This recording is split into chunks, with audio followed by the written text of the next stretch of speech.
then finally he prays, pleading this service. మరి ఆయన మూడోదిగా జ్ఞాపకం చేస్తున్నాడు, ప్రభా ఈ ప్రాంతాన్ని కరుణించు ప్రభా అని He ప్రార్థిస్తున్నాడు. pledges to God, God, after this prayer, I'm going to get up and go after the walls. ప్రభా ఈ ప్రార్థన అయిపోయిన తర్వాత నేను లేచి ఆ గోడల వైపుకి నడుస్తాను ప్రభా అని చెప్పాడు. And then he didn't stop. అక్కడి నుంచి ఆయన ఆగలేదు. We don't see much of praying going on. పిల్లరా, ఎక్కువగా ప్రార్థన అనేది మనం మన జీవితంలో చూడము. No, in this book you won't see much of Nehemiah praying like he did in the first chapter. మొదటి అధ్యాయంలో ఆయన ప్రార్థించినట్లుగా వేరే అధ్యాయాలు ఎక్కడ కనిపించదు. But he's praying in his mind, in his heart. ఆయన మనసులో ప్రార్థిస్తున్నాడు, తన హృదయంలో నుంచి ప్రార్థిస్తున్నాడు. But when he knows that the first and the foremost thing is to pray, God gives you strength. పిల్లరా, ఎప్పుడైతే అన్నిటికంటే విలువైంది ప్రార్థన నువ్వు అర్థం చేసుకుంటావో నీకు బలాన్ని ఇస్తాడు పని చేయడానికి. He goes to the enemies. ఆయన శత్రువుల దగ్గరికి వెళ్ళాడు. He goes to other governors. మరి వేరే గవర్నర్ల దగ్గరికి వెళ్ళాడు. He goes to other people that are surrounded the walls of Jericho. మరి ఆ యొక్క యెరూషలేము ప్రాకారాల చుట్టూ ఉన్నటువంటి వేరే వేరే మందులందరినీ కూడా కలిసే ధైర్యాన్ని శక్తిని కలిగి ఉన్నాడు.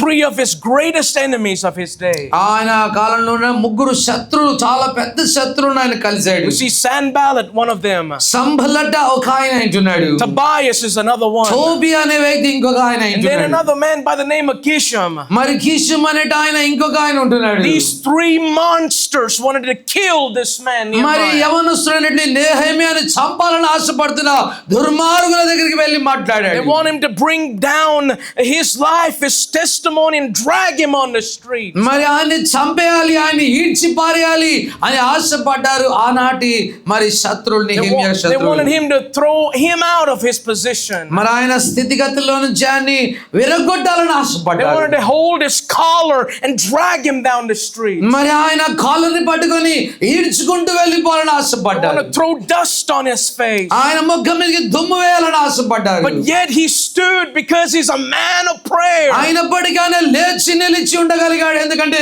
ప్రార్థన వీరుడు గనుక. In the face of the enemies, boldness comes through prayer. పిల్లరా, శత్రుల సముఖంలో కూడా ధైర్యము ప్రార్థనలో నుంచి ఉత్పత్తి అవుతుంది. Though he was alone, he was a man of prayer. ఒంటరిగా ఉన్నప్పటికీ ప్రార్థించే వీరుడుగా ఉంటున్నాడు.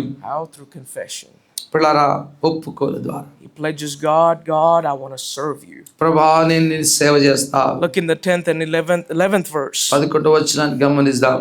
It said, let now thine ear be attentive to the prayer of thy servant, and to pray of thy servants who desire to fear thy name and prosper. I pray thee, thy servant this day, grant him mercy in the sight of this man. యెహోవా చెవియొగ్గి నీ దాసుని నా మొరను నీ నామమున భయభక్తులతో ఘనపరచుటయందు ఆనందించు నీ దాసుల మొరను ఆలకించి అంటున్నాడు. Said, grant me the mercy in thy sight. ప్రభా నాకు నాయనా నాకు నీవు ఈ యొక్క భాగాన్ని నాకు దయచేయని అడుగుతున్నాడు. You've got mercy in God's sight today? ఈ దినం దేవుని కృప కనికరం నువ్వు పొందుకోగలిగినావా? Or do you want it? ఈ ఆనందం నీకు కావాలనా? This is how you pray. ఈ రీతిగా నీవు You ప్రార్థించాలి. find it in prayer. మరి ప్రార్థనలోనే మనం కనుగోగలము. Not only that, but he prays before the Lord. మరి దేవుని సముఖంలో ప్రార్థించడమే కాదు, But next chapter, when you go to when he was standing before the king, రాజు ఎదురుగా నిలబడినప్పుడు కూడా you know what he was saying? ఆయన ఏమంటున్నాడు తెలుసా? He says, let me pray. 4వ వచనంలో నేను ఆకాశమందలి దేవునికి ప్రార్థన చేసి. He prays and requests again before the Lord, king. దేవుని సముఖంలో, దేవుని రాజు సముఖంలో కూడా ప్రార్థించాడు. You pray in the face of your enemies and the praise of your oppressors.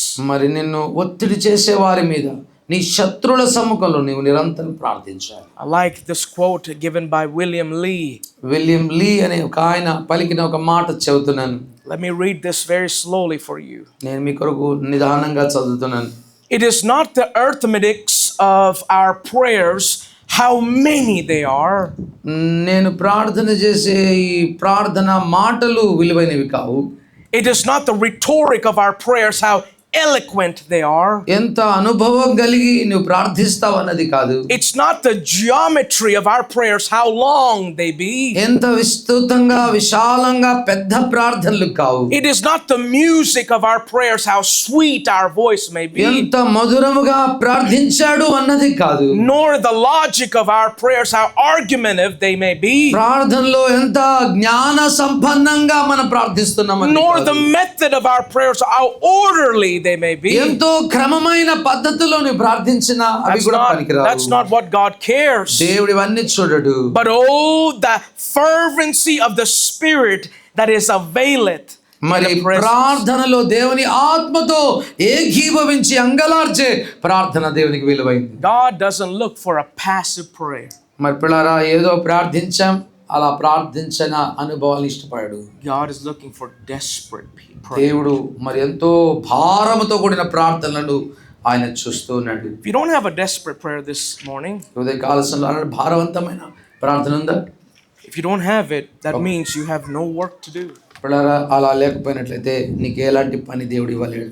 You are a purposeless man and a woman. నీవు ఒక గురి లేని వ్యక్తి అవుతున్నావు. You live just like anybody else. నీవు ఎవరిలాగానో అలా జీవిస్తున్నావు. And then you'll die just like anybody else. నీవు అందరు చనిపోయినట్టుగా నువ్వు చనిపోతున్నావు. You want a purpose? నీకు ఒక ఉద్దేశం కావాలా? Go get God. దేవుణ్ణి గట్టిగా పట్టుకో.